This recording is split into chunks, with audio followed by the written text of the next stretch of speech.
Top quality और consistent performance के लिए सिर्फ सिल्वर पंप नाम याद रखना।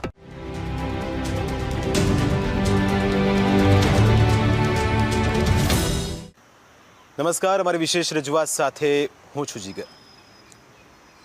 વિમાન દુર્ઘટનાને 1 વર્ષ થયું, પણ આ 1 વર્ષની અંદર ઘણું બધું બદલાયું. કેટલાય પરિવારોએ પોતાના સ્વજનો ગુમાવ્યા અને આ જ સ્વજનમાંથી એક સ્વજન આપણી સાથે જોડાશે. વિજયભાઈ રૂપાણી, ગુજરાતના પૂર્વ મુખ્યમંત્રી, ભાજપના વરિષ્ઠ નેતા અને એક ઉમદા વ્યક્તિત્વ ધરાવતા વ્યક્તિ કે જેમણે હંમેશા જનસેવાને પ્રાધાન્ય આપ્યું, લોકોની વચ્ચે રહ્યા, લોકોને પ્રેમ કરતા રહ્યા અને એટલું જ પ્રેમ વિજયભાઈ રૂપાણીને પણ મળ્યો. પણ આજે આપણી વચ્ચે વિજય રૂપાણી નથી, પણ તેમની યાદો, તેમની વાતો, તેમના સ્મરણો અને તેમના પરિવારના સભ્યો આપણી સાથે છે. અને એટલા જ માટે જ્યારે આ ગોઝારી દુર્ઘટનાને 1 વર્ષ થયું છે ત્યારે તેમના દીકરા ઋષભભાઈ રૂપાણી આપણી સાથે જોડાશે. એમની સાથે વાતચીત કરીશું. એ સમયગાળા દરમિયાનની કેવી વાતો હતી, કેવી યાદો હતી, એ તમામ વસ્તુઓને વાગોળીશું, તેમની સાથે ચર્ચા કરીશું. સ્વાગત છે સર આપનું. મારો સૌથી પહેલો સવાલ, વિજયભાઈ રૂપાણી વગરનું આ 1 વર્ષ રૂપાણી પરિવાર માટે કેવું રહ્યું? સર્વપ્રથમ તો પ્રથમ વાર્ષિક પુણ્યતિથિ નિમિત્તે હું ઋષભ વિજયભાઈ રૂપાણી એ તમામ મૃતકો અને હુતાત્માઓને હું શ્રદ્ધાંજલિ અર્પણ કરું છું અને અંતઃકરણપૂર્વક એમને નમન કરું છું. સાથે સાથે જે કન્સર્ન્ડ ફેમિલીઝ છે એમના પ્રત્યે પણ અમારો પ્રેમ અને સંવેદના હું રજૂ કરું છું. તો જેમ આપે પૂછ્યું, 1 વર્ષ સ્વાભાવિક છે કે પીડાદાયક હોય. જ્યારે આપણા માથેથી પિતાની છત્રછાયા જતી રહે તો એ શબ્દોમાં વર્ણવવું એને એ મુશ્કેલ છે. પરંતુ પપ્પાના જ આદર્શો, એમના વિચારો, મૂલ્યો એ જ અમારી શક્તિ છે અને મને સંપૂર્ણ આસ્થા છે કે પપ્પા સ્વર્ગમાંથી પણ અમારા ઉપર એમનો પ્રેમ અને આશીર્વાદ વરસાવી રહ્યા છે. તો એટલું જરૂરથી કહીશ કે અઘરું છે, નો ડાઉટ, પણ એમની સારી સ્મૃતિઓને, એમના સારા વિચારોને વળગી રહેવામાં જ અમે શાતા અનુભવીએ છીએ. બિલકુલ. પરિવાર ખૂબ મોટો છે ઋષભભાઈ અને જવાબદારી હવે આપના શિરે છે. મમ્મી છે એમની રીતે કામ કરે છે, પણ પરિવારની જ્યારે આપે કહું કે પિતાની છત્રછાયા જ્યારે જતી રહે ત્યારે પીડા ચોક્કસ થાય, તકલીફો પણ આવે. પણ આ બધાની વચ્ચે હવે ઋષભ રૂપાણી કેવી રીતે આગળ વધ્યા અને હવે એમના જેટલા અધૂરા સપના હતા વિજયભાઈના, એ ઋષભ રૂપાણી કેવી રીતે પૂરા કરવા માગશે? હું જ નહીં, પરંતુ અમારો સમગ્ર પરિવાર આજે we are very proud of my father Vijaybhai Rupani. એમણે જે એમના 50 વર્ષના રાજકીય અને સામાજિક જીવનમાં જેટલા અસંખ્ય કાર્યકર્તાઓને અને સામાન્ય માણસોને એમણે એમની સાથે રહીને એક સમાજ સેવાના ભાગરૂપે અને પાર્ટીમાં સંગઠનના ભાગરૂપે જે કાર્યો કર્યા છે એની જે મહેક છે એ આજે પણ પ્રસરી રહી છે. અમે પરિવારના તમામ સભ્યો અમે આજે એ જ વિચારીએ છીએ કે પપ્પાના જે વિચારોનું સંવર્ધન અને કેવી રીતે આગલી પેઢીઓ સુધી, કેવી રીતે જન સુધી એ વિચારોને પહોંચાડવા, એના માટે અમે એક વિજય રૂપાણી મેમોરિયલ ફાઉન્ડેશનની સ્થાપના કરી છે. તો રાજકોટમાં પૂજિત રૂપાણી મેમોરિયલ ટ્રસ્ટથી તો સૌ કોઈ વાકેફ છે, પરંતુ વિજય રૂપાણી મેમોરિયલ ફાઉન્ડેશન યુવાલક્ષી, મહિલાલક્ષી, આબાલવૃદ્ધલક્ષી, સેવા ક્ષેત્રે, શિક્ષણ ક્ષેત્રે, આરોગ્ય ક્ષેત્રે એ તમામ નવા પ્રકલ્પો દ્વારા એક જેમ પંડિત દીનદયાળ ઉપાધ્યાયજીનો જે કન્સેપ્ટ હતો અંત્યોદયનો, અને પપ્પાને પણ એ કન્સેપ્ટ ખૂબ પ્રિય હતો, તો એવી રીતે છેવાડાના માનવી સુધી પહોંચવું છે અને એ આવી રીતે એક મહાભગીરથ કાર્ય આપણે ચાલુ કર્યું છે અને આગળ કરતા રહીશું. બિલકુલ. સેવાના કાર્યો હંમેશાથી વિજયભાઈ કરતા આવ્યા છે અને મુખ્યમંત્રી કાર્યકાળ દરમિયાન હંમેશા તમે જુઓ કે લોકોની વચ્ચે રહેનારા નેતા હંમેશા હસતા રહે અને લોકોની પીડા એમને જોઈને અડધી ઋષભભાઈ ઓછી થઈ જતી અને એ જ વસ્તુ ઘણા બધા લોકો મિસ કરે છે. 12મી તારીખ એ 2025ની હતી, જૂન મહિનો હતો. વિજયભાઈ લંડન જવા નીકળ્યા હતા અને જ્યારે આ સમાચાર આપને મળ્યા એ વખતની ક્ષણો કેવા પ્રકારની હતી? સૌથી પહેલો મેસેજ કોનો આવ્યો? કેવી રીતે આપણને આખી જાણ થઈ? એટલે કદાચ કહી શકાય કે મારા 30 વર્ષના જીવનનો સૌથી ખરાબ સમય. હું એ વખતે અમેરિકા હતો અને અહીંયા બપોરે 1:39નો સમય હતો જ્યારે ઘટના બની. અને એ વખતે અમારે ત્યાં થયા હતા 1:19 રાત્રે. એટલે સ્વાભાવિક છે કે આ સમાચાર કોઈ રાત્રે અડધી રાત્રે ફોન કરે તો કોઈ કંઈક વિશેષ હોય તો જ ફોન કરે લોકો. એટલે મારા એક મિત્ર એક એર ઇન્ડિયામાં છે, એમનો મને ફોન આવ્યો અને હજી પણ એ જે શબ્દોની સ્મૃતિ છે ને મારા મનમાં એ વાગોળ્યા કરે છે કે there is an incident in the aircraft in which your dad was flying, it met with an accident. એમણે કેરફુલી એક્સિડન્ટ શબ્દ વાપર્યો, એમણે ક્રેશ શબ્દ ન વાપર્યો. અને પછી બોલવામાં થોડાક એ બહુ સંકોચમાં હતા. એટલે ઓફકોર્સ શું થયું ત્યાં બીજી વાત કરો એવી રીતે. પછી અમે જોયું સોશિયલ મીડિયામાં પણ વિડીયોઝ બધા ચાલુ થઈ ગયા અને પછી બહુ મોટી ઘટના હતી. ઓફકોર્સ પછી તો બધા ભગવાનને પ્રાર્થના જ કરે અને પછી ધીમે ધીમે કન્ફર્મેશનને આવવાનું શરૂ થયું અને ઓફકોર્સ લોકોના ફોન આવવાના શરૂ થયા. એટલે થોડું મતલબ એ આજે હું રાતને યાદ કરું છું તો આમ મતલબ કારણ કે એ વખતે જેવી રીતે પગ નીચેથી જમીન સરકી ગઈ હતી તેવી રીતે આજે પણ હું અનુભવી શકું છું કે એ જે ફિલિંગ હતી. અને હું પરમ કૃપાળુ પરમેશ્વરને એ જ પ્રાર્થના કરીશ કે આવો સમય કોઈને ના બતાવે. ઘટના ઘટી ગઈ ઋષભભાઈ, અને પછી જ્યારે ઓળખ કરવાની વાત આવી, ખ્યાલ ન હતો કારણ કે આટલા બધા મુસાફરો હતા, તમામના જે દેહ હતા એ છૂટા છવાયા પડ્યા હતા. કેવી રીતે એ આપને ખ્યાલ આવ્યો પરિવારને કે આ વિજયભાઈની એમના અંશો છે? એ કેવી રીતે આપને માહિતી મળી? એટલે આ પ્રક્રિયામાં તો આપણે ગુજરાત સરકારની સરાહના કરવી પડે. આખી વ્યવસ્થાની જવાબદારી હતી હર્ષભાઈ, જગદીશભાઈ અને ઋષિકેશભાઈના શિરે. અને બહુ જ ત્વરિત પગલાઓ લઈ અને એમણે ડીએનએ મેચિંગ માટે એડિશનલ મશીનરી પણ મગાવવી પડે. તો આખું બહુ સરસ 2 દિવસની અંદર તો બધાના ડીએનએના મેચ શરૂ થઈ ગયા. એટલે અને આ અઘરું કાર્ય છે, ટેકનિકલી ઇટ્સ વેરી ચેલેન્જિંગ. અને પરિવારના એટલે મારા જ કઝિન ભાઈ છે, એ અહીં હાજર હતા હોસ્પિટલમાં એ વખતે, તો એમના જ ડીએનએ લેવામાં આવ્યા અને એમની સાથે મેચ મળ્યો. પણ આપની વાત સાચી છે કે એવે સમયે જે આખી પ્રક્રિયા થઈ સરકાર દ્વારા, એમાં કેન્દ્ર સરકારની એજન્સીઝ પણ, સાથે સાથે આપણે રાષ્ટ્રીય સ્વયંસેવક સંઘના સ્વયંસેવકો, એનડીઆરએફની એસડીઆરએફની ટીમ, આરોગ્ય સ્ટાફ, આરોગ્ય વિભાગના કર્મચારીઓ બધા, ફાયર બ્રિગેડના કર્મચારીઓ, સફાઈ કર્મચારીઓ, સિવિલ ડિફેન્સના પણ લોકો કામે લાગી ગયા હતા. એ બધા જબરી મહેનત કરી. અને એટલે એક બાજુ આપણને દુઃખ હોય કે આપણે આપણા સ્વજન ગુમાવ્યા, પણ એની સાથે સાથે રેશનલી તમે વિચારો તો આવડી મોટી દુર્ઘટના ગુજરાતમાં, આઈ થિંક આ પ્લેન ક્રેશ 1986 પછી પહેલી વાર થયું, અમદાવાદમાં 1986-87 પ્લેન ક્રેશ. એટલે છતાં જે રિઝોલ્વથી જે આ કામ કરવામાં આવ્યું એ બદલ ભારત સરકાર અને ગુજરાત સરકારનો આભાર માનવો જોઈએ. બિલકુલ. પણ આખી આ ઘટનાની અંદર તમે જુઓ કે પરિવારે એક મોભી ગુમાવ્યા, કારણ કે એ આશરો હોય છે અને આશરો જ્યારે છીનવાય ત્યારે સ્વાભાવિક દુઃખ થાય. પણ લોકો માટે વિજય રૂપાણી શું હતા? વિજય રૂપાણી લોકોના જ હતા. હું સાચી વાત કરી રહ્યો છું. વિજયભાઈ એ સંગઠનના માણસ, વિજયભાઈ પાર્ટીના માણસ. આજે તમે કોઈને પણ કહો ને કે વિજયભાઈ માટે એક શબ્દ તો આપણા વિજયભાઈ એવું નીકળે, ખાસ કરીને રાજકોટમાં, સૌરાષ્ટ્રમાં. એટલે એ જે પ્રેમ હતો ને આજે, એટલે આપણે કહી શકાય કે આપણે ખૂબ ગર્વ અનુભવીએ છીએ કે લોકો આજે એમ કહે ને કે ભાઈ તમારા પપ્પાની આવી યાદો છે, આવા પ્રસંગો છે અમારી પાસે. અને ઘણીવાર તો આપણને પણ ખબર ના હોય એવા લોકો તમને પ્રસંગો વર્ણવે. તો આજે લોકોના વિજયભાઈ જે છે ને, અને એ હું તમને કહું, આપણે લોકો પાસેથી એના સંસ્મરણો મગાવ્યા હતા.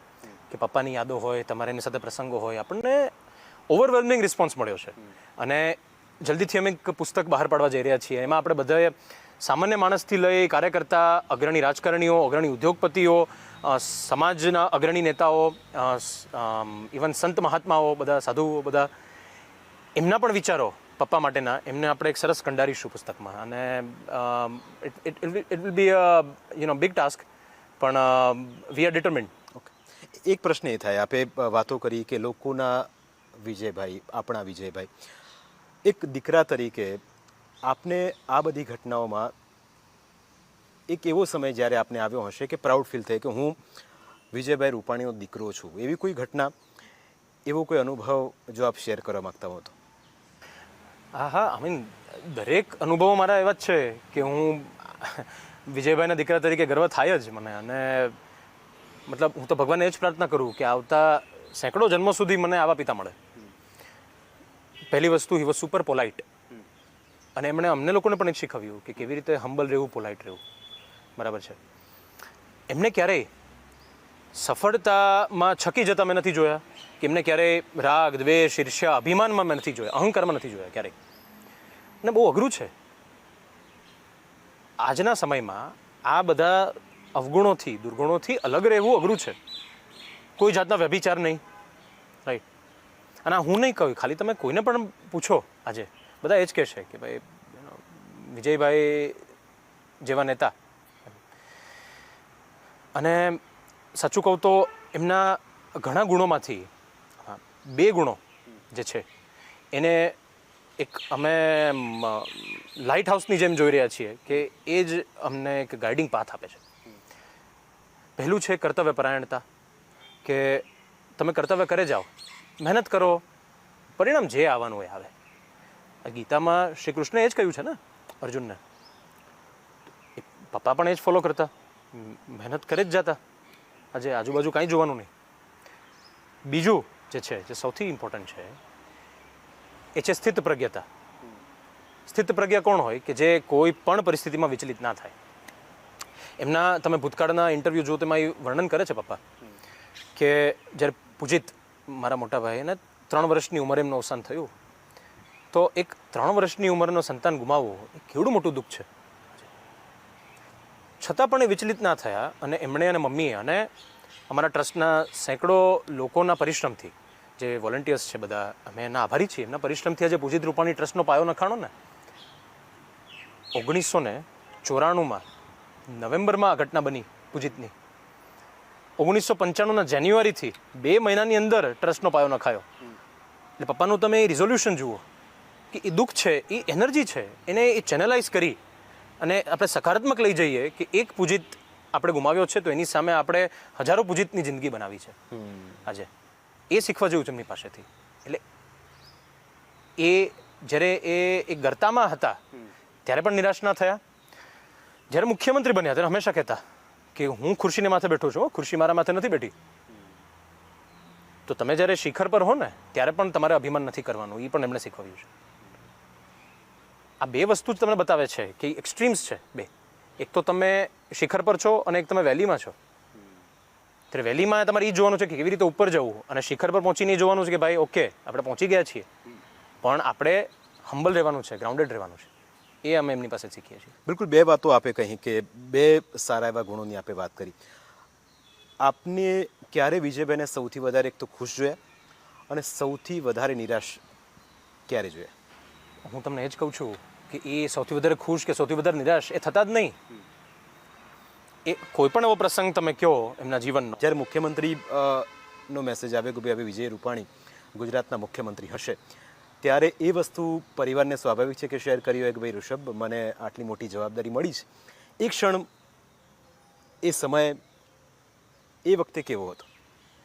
આજે હું પહેલી વાર તમને કહી રહ્યો છું બહુ ફ્રેન્કલી, બરાબર છે. પરિવારમાં અમને કીધું જ નહોતું કોઈને. જ્યારે જાહેરાત થઈ અહીંયાથી ત્યારે અમને ખબર પડી. જેમ બધાને આખા ગુજરાતને ખબર પડી એવી રીતે અમને ત્યારે જ ખબર પડી. અને એ પછી પણ એમના ચહેરા પર એ જ ભાવ હતા. એ પછી એ ક્યારેય, અને તમે તો મીડિયા જગત સાથે સંકળાયેલા છો, બધા મીડિયામાં બધાને પૂછો ક્યારે વિજયભાઈ એવું અભિમાન કર્યું હોય તો, કે ક્યારે એવી ઓવરમાં ખુશી બતાવી હોય કે ભાઈ હું મુખ્યમંત્રી બની ગયો. એટલે એ જ એ વિચક્ષણ રાજપુરુષની નિશાની છે કે ભાવ ક્યારેય બતાવવાના નહીં, અને એ ભાવ એવો ના હોવો જોઈએ કે મેં કાંઈક હાસિલ કરી લીધું. અને જ્યારે આ પૂજિતનું મેં કીધું એ સૌથી લો પોઈન્ટ એમની જીવનમાં. બિલકુલ. બીજી એક સરસ વાત, પિતા અને પુત્ર એ બંને એકબીજાના મિત્ર હોય. આપની અને વિજય રૂપાણીની એવી કઈ ક્ષણ જે આજે પણ આપને આમ આંખ બંધ કરો અને એમ થાય કે પપ્પા આ મજા આવી ગઈ હતી, એવી કોઈ ક્ષણ? ઓકે, ઘણી ક્ષણ છે, પણ જે સૌથી વધારે મને યાદ છે,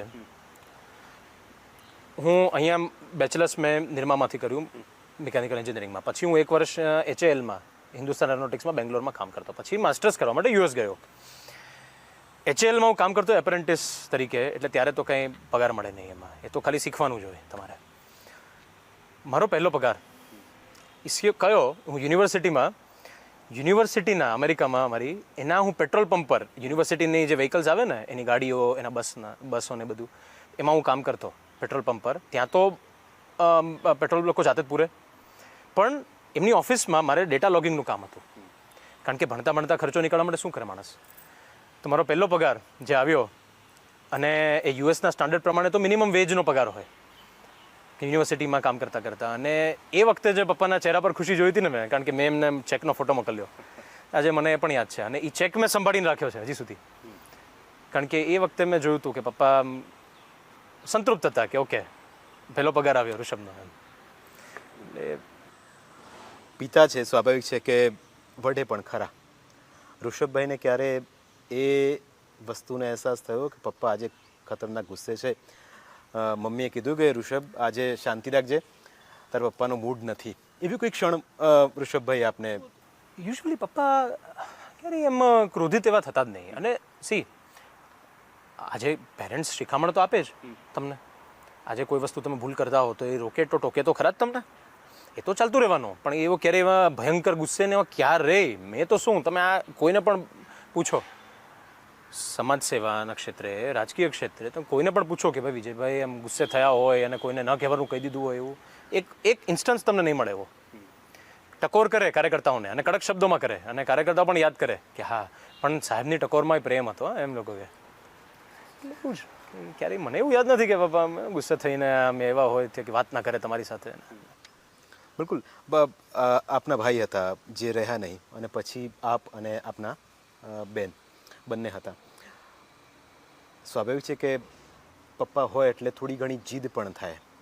આપે એવી કોઈ જીદ કરી કે મને આ વસ્તુ જોઈએ છે, અને વિજયભાઈ એ આંખ બંધ કરીને તું ચિંતા ના કર હું બેઠો છું? છે એ યાદ છે. આ તમે છેલ્લું વાક્ય બોલ્યું ને, હું બેઠો છું, એ આજે બધા જ કાર્યકર્તાઓ આજે એ વાક્યને યાદ કરતા હશે. અમારા પરિવારના પણ બધા લોકો, જો હું બેઠો છું એ આવી જાય ને એટલે બધા આમ ચિંતામુક્ત થઈ જાય.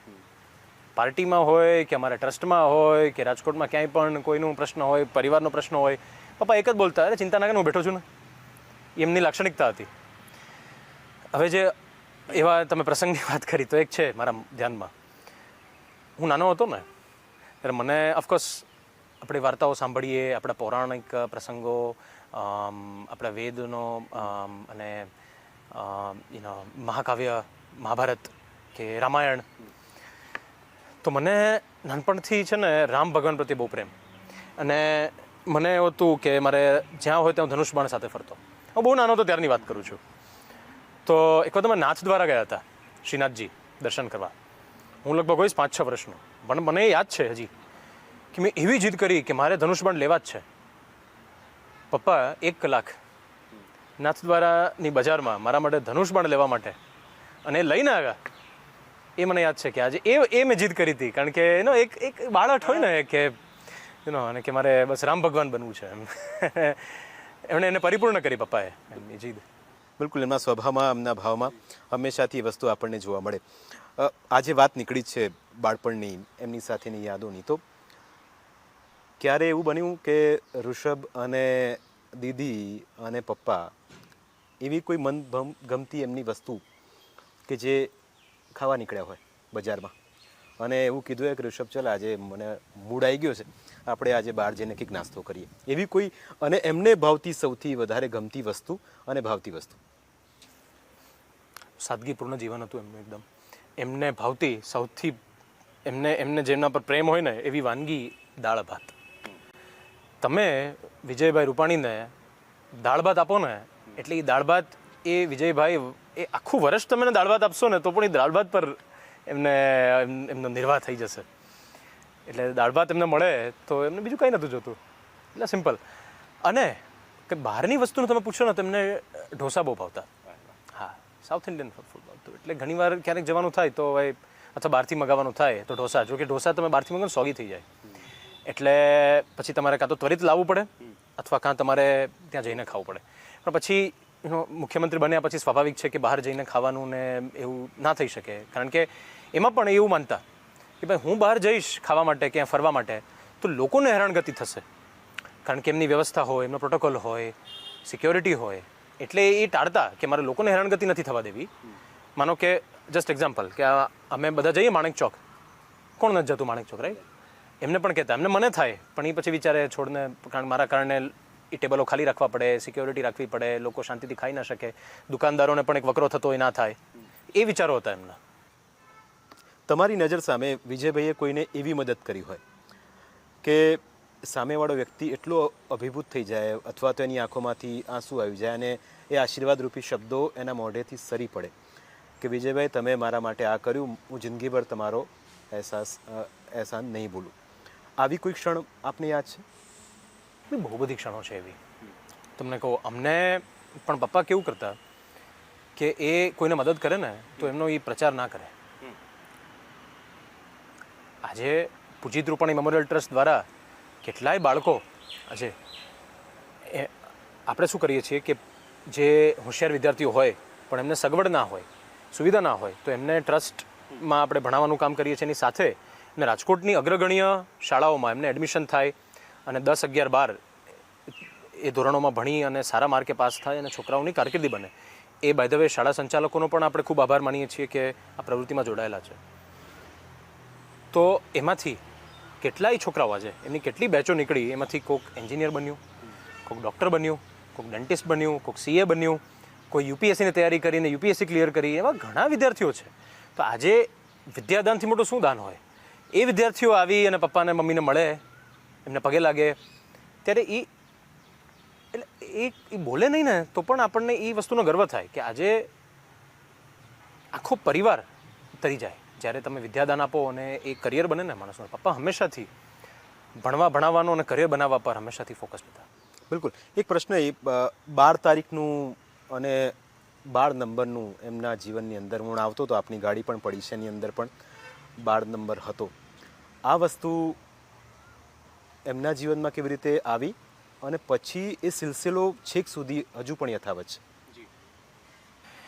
એટલે મારી પહેલી ગાડી પપ્પાએ લીધી હતી મારુતિ 800, એનો નંબર હતો 1206. ત્યારથી એ પછી આમાં સ્કૂટર છે એનો પણ 1206 નંબર છે, બીજી ગાડીનો પણ 1206 નંબર છે. અને એ કારણ કે એમનો સરવાળો કરો તો 9 આવે, તો પપ્પાનો લકી નંબર હતો 9, એટલે 1206 સાથે એક આત્મીય હતા પહેલેથી એમને. અને જોગાનું જોગ આ પ્રકૃતિ છે. અને જુઓ કે 12મી જૂને જ આ બનાવ બન્યો. પહેલાં 5મી જૂને એની ટિકિટ હતી, પછી 10મી જૂને, પણ છેવટે 12મી જૂનની એમની ટિકિટ થઈ. તો આમ તો બનવા કાળ છે અને જ્યારે કુદરત ઈચ્છે છે એનાથી વિપરીત કંઈ થતું નથી. પણ આ તો જસ્ટ એક છે કે લિંક છે 1206 અને આના વચ્ચે. બીજી એવી વસ્તુ વાત કરીએ, કારણ કે ઘણી બધી વાતો કરવા બેસીએ તો સમય કદાચ ઋષભભાઈ ઓછો પડે, એટલી બધી વાતો વિજયભાઈ સાથે જોડાયેલી છે. પરિવારની જ્યારે 4 ડાઇનિંગ ટેબલ પર ઘરના સભ્યો બેઠા હોય ત્યારે એ માહોલ કેવો રહેતો? ક્યારે એમ ઈચ્છા જતાઈ વિજયભાઈ કે ચલો આજે બધા મૂવી જોવા જઈએ? જમવાની વાત તો થઈ કે ભાઈ પ્રોટોકોલ છે. એમને ગમતું કોઈ મૂવી હોય જે વારે વારે જોતા હોય અને કહેતા હોય કે દીકરા આ મૂવી જોજો અને અંદર ઘણું બધું શીખવા જેવું છે, અથવા તો એમને ગમતું કોઈ ગીત અથવા તો એમને ગમતું કોઈ ભજન, એવી કોઈ વસ્તુ હોય જે આપ શેર કરવા માગતા હો તો? એમને જૂના ગીતોનો અને દેશભક્તિના ગીતોનો ખૂબ શોખ. અને ઘણા આપણે સોશિયલ મીડિયામાં વિડીયો પણ જોયા હશે કે દેશભક્તિના ગીતો ગાતા પણ ખરા. હા, તો બહુ સરસ. મેરા રંગ દે બસંતી ચોલા, આવો બચ્ચો તુમે દિખાએ ઝાંકી હિન્દુસ્તાન કી, એ દેશભક્તિના ગીતો. સંઘના ગીતોનો સંઘમાં જ્યારે શાખાઓમાં ગીતો ગવાય એનો શોખ ગીતોનો, તો એમાં એટલે એ ગીતો દ્વારા એ કુટુંબના નાના છોકરાઓને અને જ્યાં પણ જાય ત્યારે બધાને એક જુસ્સો એક જન્મે દેશ પ્રેમનો, એક એમના કર્તવ્યનો, તો એ એમનો પ્રયાસ રહેતા. ડાઇનિંગ ટેબલ પર બેઠા હોઈએ ત્યારે પણ ઘણીવાર ગીતો ગાય. જૂના ગીતોનો એટલો શોખ, મમ્મી અને પપ્પા જૂના ગીતો બંને જણા એટલું સરસ ગાય. અને એમના કારણે આજે મને પણ, કારણ કે આમ જોવા જાવ તો હું બોર્ડર લાઈન છું, જેનઝી. 1996માં મારો જન્મ થયો છે, તો એટલા જૂના ગીતો મને હેમંત કુમાર, મોહમ્મદ રફી, કિશોર કુમાર, એમના જૂના ગીતો મને પણ આવડે છે અને હું એ ગાઈ શકું છું. તો બિકોઝ ઓફ હિમ, કારણ કે એમણે એ બતાવ્યું કે ભાઈ આ સારું મ્યુઝિક છે. અને અમારા આખા પરિવારમાં, ઇવન મારા વાઈફને પણ મ્યુઝિકનો શોખ છે, મારી બહેનને પણ મ્યુઝિકનો શોખ છે, ઇવન મારી દીકરીને પણ મ્યુઝિકનો શોખ છે. એ બિકોઝ ઓફ હિમ, કારણ કે એમણે એક પ્રેમ બધામાં જન્માવ્યો હોય. બિલકુલ.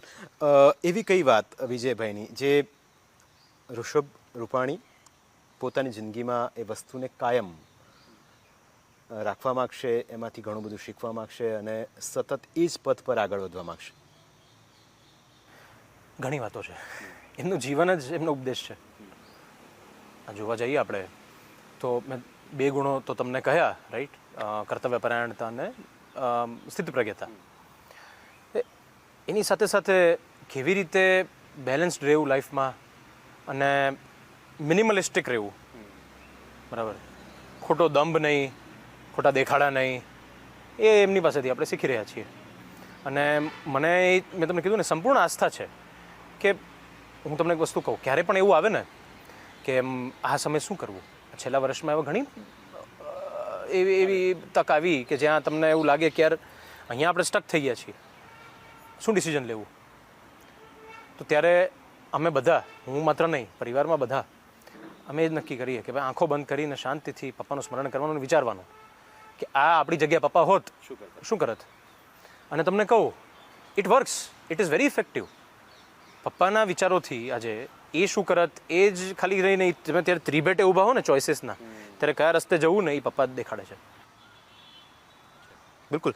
રાજનીતિના રસ્તે વિજયભાઈ રૂપાણી હંમેશાથી સક્સેસફુલ રહ્યા છે. ઋષભ રૂપાણી આ વારસાને આગળ કેવી રીતે કાયમ રાખશે?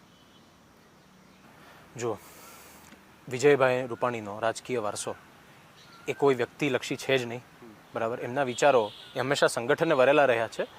સંગઠનનો દરેક માણસ, ભારતીય જનતા પાર્ટીનો દરેક કાર્યકર્તા એ વિજયભાઈનો વારસો છે. આજે કેમ લોકો આપણા વિજયભાઈ, મારા વિજયભાઈ એવું કહી શકે છે? વિજયભાઈ બધાના છે, હું સ્પષ્ટ છું એ વાતે. એટલે એવું છે કંઈ છે જ નહીં અને એવી કોઈ અપેક્ષા પણ મને નથી કે કોઈને પણ ના જ હોય, રાઈટ? અને ભારતીય જનતા પાર્ટી અને રાષ્ટ્રીય સ્વયંસેવક સંઘમાં પહેલેથી જ એ ગળથુથીમાંથી શીખવવામાં આવે છે કે વ્યક્તિ સે બડા દલ, દલ સે બડા દેશ. એટલે બસ એ જ આપણે એ જ માર્ગે ચાલવાનું છે. બિલકુલ. આ બધાની વચ્ચે વિજયભાઈ એટલા મોટા હતા કે જેમને લોકો આજે પણ નહીં, કાયમ માટે યાદ કરશે. અને એટલા જ માટે તેમની વાતો કરવી જરૂરી હતી. તેમની એવી વાતો જે કદાચ આપણે જાણતા ન હતા. અને એક દીકરા તરીકે ઋષભભાઈએ એ દિલ ખોલીને વાત કરી કે પિતાની આવી વાતો, આવી યાદો જે આજીવન તેમને યાદ રહેશે. પરિવારે ચોક્કસ એક ઘરના મોભી ગુમાવ્યા છે, પણ તેમની અખંડ યાદો તેમના જીવનમાં આજીવન રહેશે, પરિવાર માટે પ્રેરણારૂપ બનશે. અને તેમણે એક સરસ વાત કરી કે જ્યારે મુશ્કેલીના ત્રિભેટે તમે ઊભા હો ત્યારે આંખ બંધ કરો અને વિચાર કરો કે તમારે શું કરવાનું છે. રસ્તો આપોઆપ મળી જશે. અને આજે એ જ વસ્તુ રૂપાણી પરિવાર પણ એ જ રસ્તે આગળ વધી રહ્યો છે.